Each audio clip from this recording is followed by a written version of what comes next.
कोशिश करूंगा कि अपनी स्पीच को शॉर्ट में कर लें, हम आपको सुन भी लें और वक्त का भी ख्याल रख लें।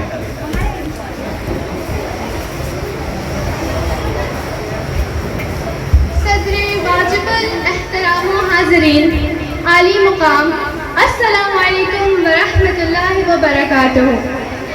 अल्लामा इकबाल ने कहा था, सितारों से आगे जहां और भी है, सितारों से आगे जहां और भी है, अभी इश्क के इम्तिहा और भी हैं।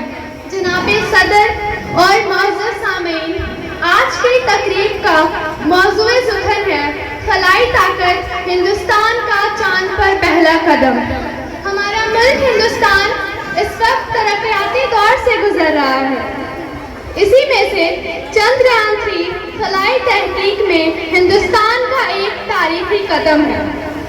रोबोटिक चंद्रयान-3 मिशन, जिसका मकसद हिंदुस्तान का पहली मर्तबा चांद पर उतरना है, मुकामी वक्त के मुताबिक दोपहर 2:35 पर सतीश धवन खलाई मरकज से LNV रॉकेट ने रवाना किया।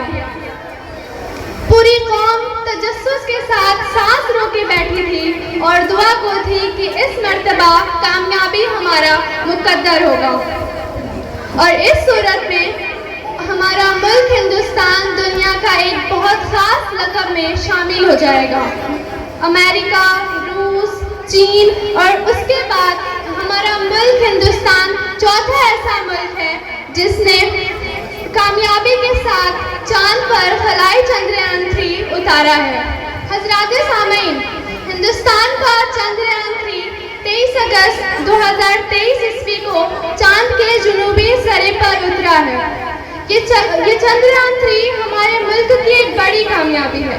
वाकई ये न सिर्फ हमारे लिए बल्कि पूरी दुनिया के लिए एक शानदार लम्हा है और इस शानदार लम्हे को तारीख में सोने चांदी से लिखा जाएगा और बेशक रहती दुनिया हमेशा याद किया जाएगा।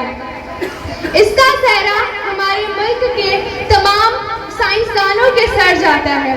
हज़रात सामीन, अल्लामा इकबाल ने कहते थे, तू शाहीन है परवाज़ है काम तेरा, तू शाहीन है परवाज़ है काम तेरा, तेरे सामने आसमां और भी है। बस अपनी बात इस शेर के साथ खत्म करती हूँ। यहाँ जो फूल खिले वो खिला रहे सदियों, यहाँ जो फूल खिले वो खिला रहे सदियों, यहाँ फ़ज़ा को गुजरने की भी मजाल ना हो। अस्सलामु अलैकुम व रहमतुल्लाहि